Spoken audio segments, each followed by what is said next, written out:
it's Deanna. Thanks for tuning in to today's video. So a few months ago I did review or do a reaction video to DAX's song Dear God, and I thought that song was like super unique, super powerful, and I just saw not that I could relate, but I can definitely see where he was coming from in that song. So he did, I guess it was a few months ago actually, in February, but he did release a song called The Book of Revelations, and I just kind of wanted to see what that was about. I heard it was controversial as well. I have heard the song, I haven't seen the music video, so I wanted to react to that video as well. So yeah, I'm gonna start it and then I'll probably put the video right here as I'm talking or going through it.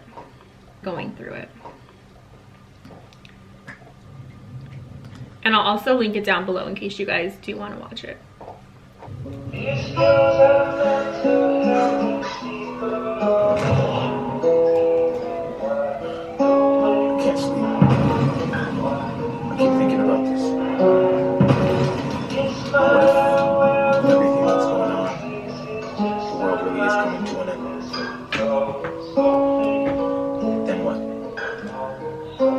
I feel like literally with everything going on, even since he's posted this video, I feel like a lot of people, and myself included, have honestly thought like, what if the world is really coming to an end? So I just think that is very timely that he would even ask that.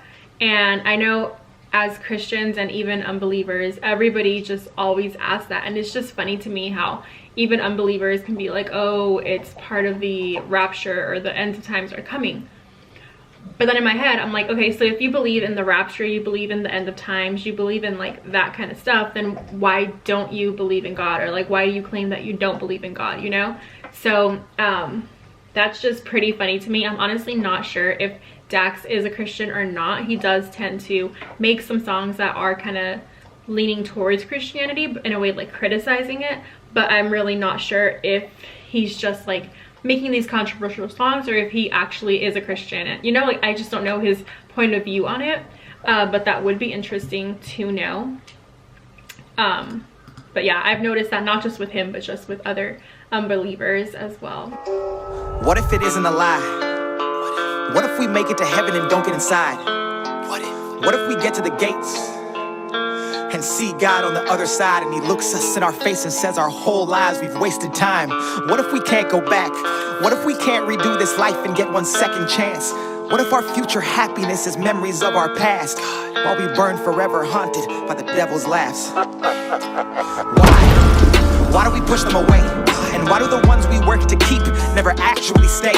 Why do we focus on tomorrow and forget about today, and smile in everybody's face and try and act like we're okay? Why do we live this way? Why do we hate? Why do we fight? Why do we act like there's time and got more than one life? Why? Answer me. Why? I feel like a lot of points that he brings up here is very justifiable, I guess, especially as a non-Christian, someone who doesn't read the Bible, doesn't study the Bible or anything like that, just doesn't have much knowledge. And not to say that I have the most, because I definitely don't. Like, I haven't read the whole Bible at all, like probably not even half of it. But I just feel like, especially non-believers, they fear the end of life more than Christians tend to. I think a huge reason why that is because if you're a Christian, you are living your life to make your way to heaven pretty much. Like, that is your journey. And I even remember my grandpa when he got diagnosed with cancer this last time, when he told us, he's like, I'm not afraid to die because my whole life I've been working towards this to get to heaven. And I feel like a lot of Christians are like that. Obviously we don't want to die, but we do have a sense of peace that if we do die, we are going to be with God, we are going to be with our Savior, and like that's literally what we're working for our whole life. So even though like death is scary, it's frightening, we have some sense of peace because of that, versus like people who are not Christian, they literally just don't know what's gonna happen after death, where we have that peace of mind that like, okay, like I am gonna go rest up in heaven. And as an unbeliever, you just don't have that guarantee, I would say, if it could even be called a guarantee, but you just don't have that belief. And I feel like that's why you see a lot of people who are on their deathbeds that do suddenly turn to Jesus, just because they're like, okay, well, like, if all I've lived was a lie, if all of this was a lie, like, and if God is real, then this is my last chance to accept him and to make my way into heaven. As a Christian, you do have a lot more peace when it comes to stuff like this. Why? I'm older and looking for truth. I'm holding my faith in my hand, but the pain in this world has been shaking it loose. I used to have so much to gain, now I have so much to lose. They say I'm crazy for looking for answers, I say they're crazy for not getting proof. Vision is blurred, I'm over concerned. I'm looking to God to see if life with him is something I've earned.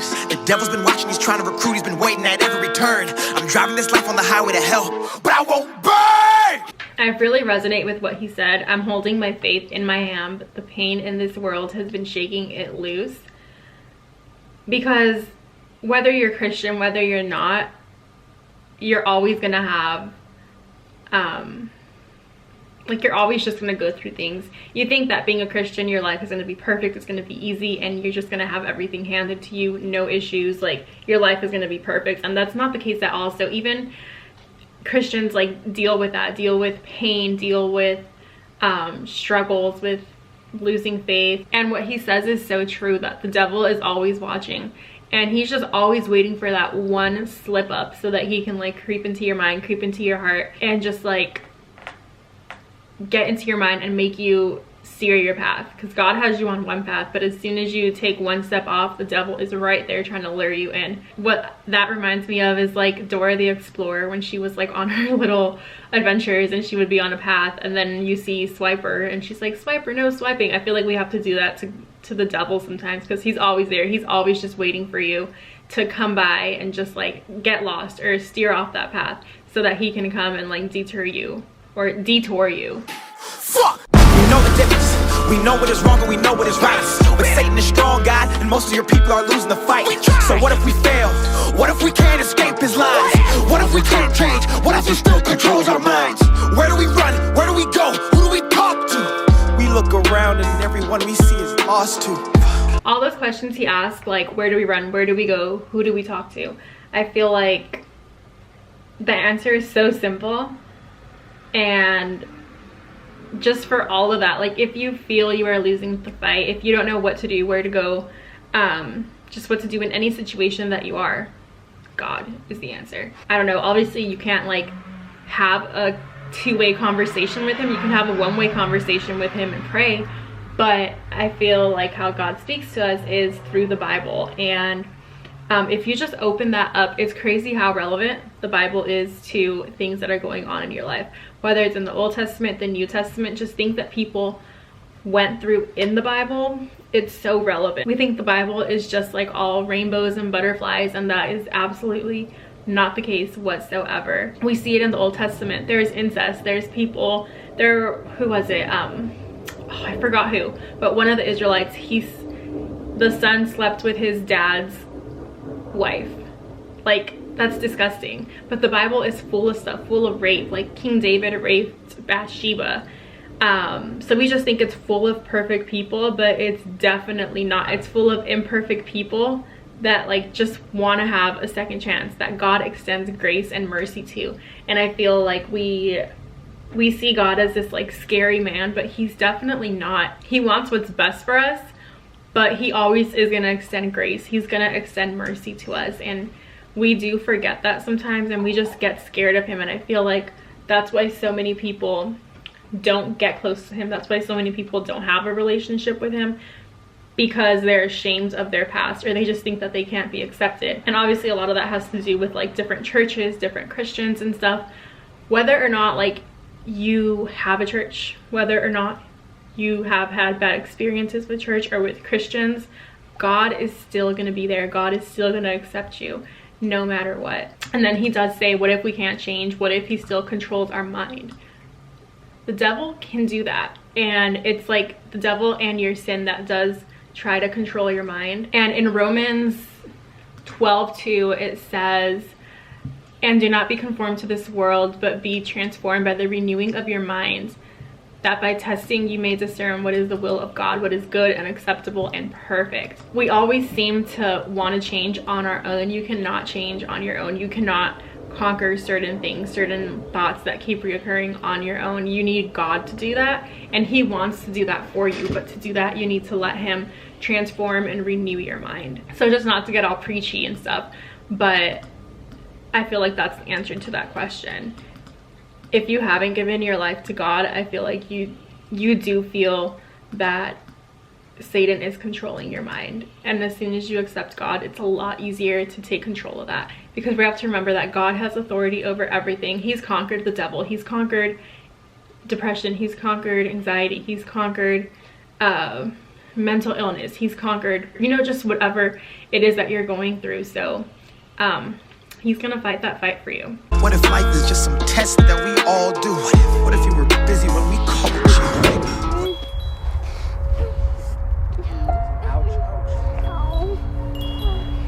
Where are your parents?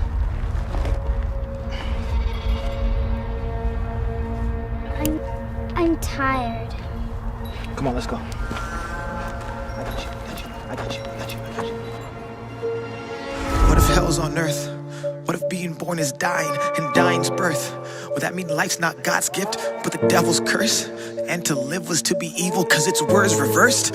What if the devil entered a path? That whole part, just like, I don't even understand what he's saying. Like, that's so confusing. He's saying, what if hell is earth and being born is dying? So when you are born, you die.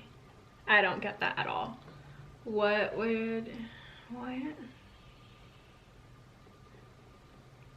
Oh, so he's saying, like, I think he's saying that when we're born, we are dying from our previous life or something like that, and being here on earth is being in hell because of all the suffering and just all the bad stuff. Okay, so that does make sense, actually. Devil entered a pastor and he led a church.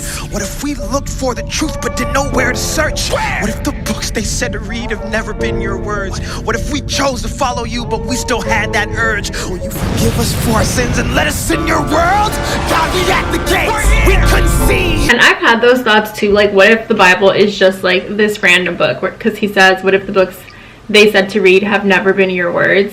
But when you read the Bible, you just see how much truth is in it. You just see all the instances of where it's just real. I feel like if the Bible was fake, they wouldn't include so many bad stuff, so many things about sinners. They would just include, like, just so many beautiful, cute little things, and like, oh, God made the rainbows, God made the Garden of Eden, and like they lived happily ever after. But that's definitely not the case, and the Bible doesn't hide that at all. The Bible does not hide that bad things happen, that people suffer, that people struggle, that people lose everything or get sick, people are unfaithful, people stay single their whole life, infertility, just all kinds of things. The Bible does not hide that or dodge those topics whatsoever. So to me, at least, that's just how I know that the Bible is real, because not only that I've experienced, like, I don't know, like, I just know God is real. Like, I've experienced certain things where I just know he is real, and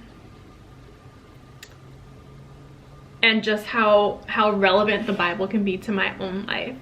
So I actually heard this thing yesterday, I think, and they said that the Bible is the only book that not only you can read, but it can read you. And that's so true, because, like, no matter what you're going through, you can read Psalms 50 one day, read it again 3 days later, and you'll get something totally different from it. So I just think that's so crazy how the Bible has the tendency to do that. No other book I've ever read in my life can ever do that, or has ever done that. We're touch you, but we had faith. We know we messed up, we human and we make mistakes. So we just begging we get in and that you'll have grace.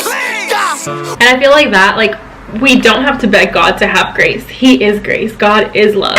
So we definitely don't have to beg God for that, but he does want to see, like, in this life, that you do choose him, that you do choose to believe in him and his son, that he sent Jesus to redeem us.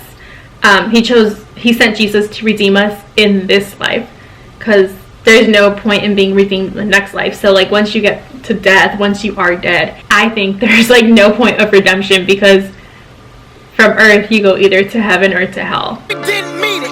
What if the place we grew up got to teach us? What if we never even got the chance to go and seek it? Then what? Then what? Dear family, we're in scary times. Nobody has the answers. Just make sure you spread love and believe. My name is DAX.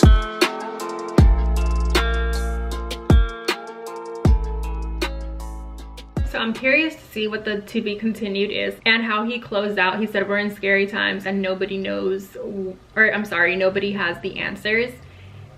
And that is true, but like I said in the beginning of this video, like, you don't have to fear, because if you're a Christian, like, you don't have to worry about the rapture. God is gonna, or Jesus is gonna be sent down to earth and like take all his children, take all his people up to heaven with him. And yeah, the rapture is gonna happen, but like, it's gonna be for everyone else who is still left here on earth. So honestly, like, I don't fear those things. More in a sense, I fear things that lead up to that, like everything that the Bible and the book of Revelations does warn leading up to that. But at the end of the day, I'm like, okay, like, if this is what it takes to get to heaven, then I guess I'm gonna have to suck it up until I get there. So yeah, let me know what you guys think about this song. It was definitely not as straightforward as Dear God. So if you guys did kind of get something else from what he was saying, feel free to comment down below and subscribe, and let me know if you guys want me to do any other reaction videos to any other songs or any other videos you guys have. Bye guys, love you. Thanks for tuning in.